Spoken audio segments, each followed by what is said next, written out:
Menurut saudara, orang yang jahat sadar nggak bahwa dia jahat? Atau orang yang baik sadar nggak bahwa dia itu baik?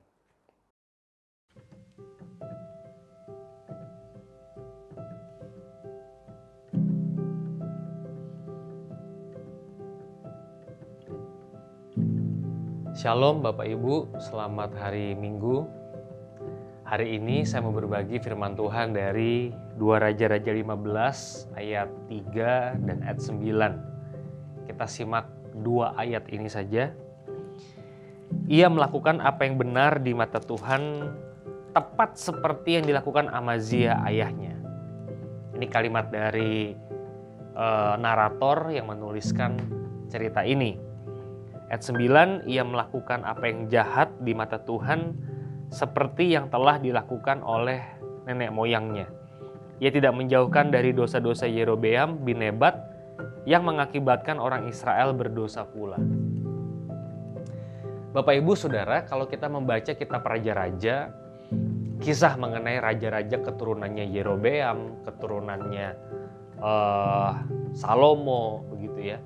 Itu selalu ada kalimat-kalimat semacam ini. Ini adalah raja yang melakukan apa yang baik seperti bapaknya. Dia melakukan dosa-dosanya Yerobeam bin Nebat.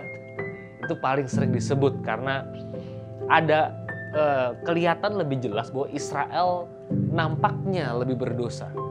Meskipun Yehuda juga gak kalah berdosa, Bapak Ibu sekalian. Nah Bapak Ibu, ketika saya menggumuli bagian ini ya, ada raja yang dianggap jahat, ada raja yang dianggap baik. Itu waktu dia jahat itu dia sadar nggak Bapak Ibu Saudara?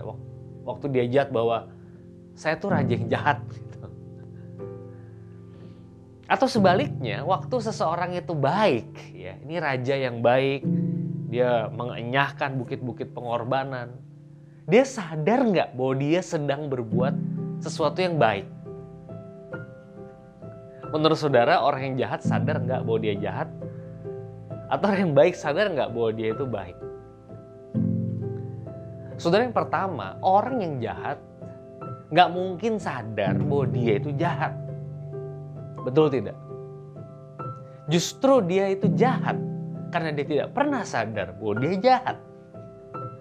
Tindakannya, tutur katanya kasar, pikirannya negatif melulu gitu ya.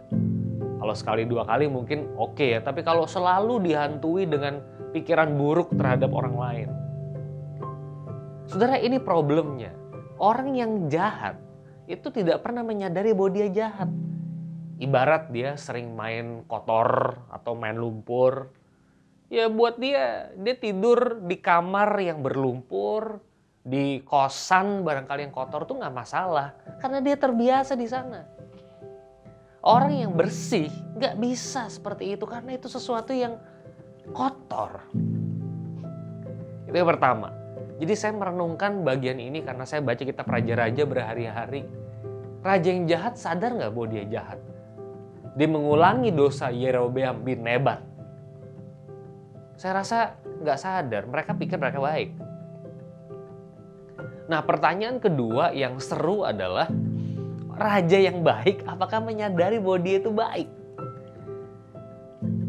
Nah, saudara, di bagian ini saya berpikir kalau orang itu betul-betul baik, orang itu baik, betul-betul baik, dia bisa melihat kebaikan itu, true humility itu tidak pernah sombong. Saya belajar ini dari Tim Keller, Bapak Ibu, di bukunya Center Church. Orang yang sungguh-sungguh baik, dia nggak mungkin, gue baik ya, gue orangnya baik kan, nggak mungkin begitu. Itu kebaikannya orang Farisi, kebaikan yang dipopulerkan, ditaruh di persimpangan jalan, di tempat strategis supaya orang pada lihat nih baik kan. Orang yang sungguh-sungguh baik menurut Tim Keller itu tidak mungkin jatuh pada dosa kesombongan. Nggak mungkin. Itu namanya nggak baik. Orang yang punya kerendahan hati sejati, dia akan sungguh-sungguh humble. Nggak punya kebanggaan dan nggak perlu mengklaim. Kebaikan itu nggak perlu diklaim. Buat apa diklaim? Saya melihat saudara pada ujungnya orang yang sungguh-sungguh baik itu orang yang ada di dalam Yesus Kristus. Orang yang deep down di dalam hatinya itu merenung. Orang yang, saudara, saya lagi mengikuti retret Sabat ya. Hari ini saat teduhnya saya terkesan Yesus berkata, "Aku adalah Tuhan atas hari Sabat." Saya merasa Bapak Ibu, kalau kita masuk dalam Sabat, dalam pengertian minggu kita beribadah, dan Sabat dalam pengertian setiap hari kita bersaat teduh, kita tuh buy one get two, pay one for two. Kita masuk di dalamnya, kita mendapatkan Sabat, rest, dan kita juga mendapatkan Kristus, Tuhan atas hari Sabat. Yesus itu realitas, nyata. Ya. Makanya waktu dia bangkit nih, cucukin jari ke sini. Ini lubang paku. Bisa dipegang Yesus itu. Jadi saya kira Yesus itu pribadi yang sangat nyata. Oleh sebab itu, kalau kita berjumpa dengan Yesus, kita percaya sama dia, kita berdoa di dalam Sabat kita menghampiri Tuhan, realitas itu akan jelas.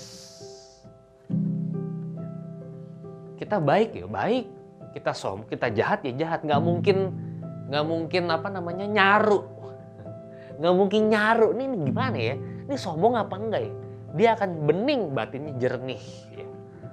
Dikatain sombong, kalau dia sombong dia nggak perlu marah. Tapi kalau dia emang sombong ya dia marah. Saya merenungkan cerita ini atau saat teduh hari ini saya teringat film Alive. Saya pernah jadikan ilustrasi malam Natal tahun 2016 kalau saya nggak salah ya. Udah lama sekali tapi saya ingat. Itu ceritanya Brad Pitt. Brad Pitt itu adalah tentaranya Inggris ya, mata-mata. Dia nikah ternyata sama mata-mata Jerman. Si Marion Bosigur itu ya. Ngakunya Perancis, tapi nggak ada tokoh itu di Perancis, tokoh fiktif. Ternyata perempuan itu mata-mata Jerman. Waduh, Brad Pitt ketahuan sama Inggris, disuruh bunuh istrinya sendiri loh. Yang udah melahirkan anak semata wayang, ya cuma satu waktu itu dalam film itu. Waduh, kami yang nonton, saya sama Videla galau ya.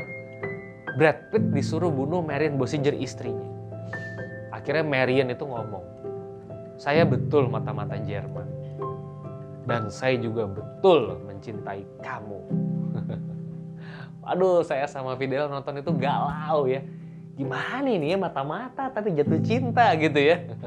Kisah cinta yang sangat-sangat super galau gitu ya Bapak Ibu. Nah Bapak Ibu, saya menonton ini, kami berdua berpikir ini cerita ini nyata atau tidak. Ya, kita kalau nonton film menyentuh, kita suka pikir, ini beneran gak sih? ini based on true story apa enggak sih cerita ini? Saudara-saudara, pertanyaan itu adalah pertanyaan yang mendasar dalam hidup kita. Dan saya merasa jawabannya ada di dalam Yesus. Yesus itu adalah real, dia kenyataan. I am the way, the truth, and the life. Dia kehidupan itu. Kalau kita datang sama dia, kita bisa punya emosi yang nyata. Waktu kita marah, kemarahan kita jelas. Kita bukan marah-marah gak jelas. Waktu kita sabar, kesabaran kita juga jelas. Kita tidak dikuasai oleh ambiguitas, kita dikuasai oleh realitas. Selamat hari Minggu, selamat berefleksi, Tuhan memberkati.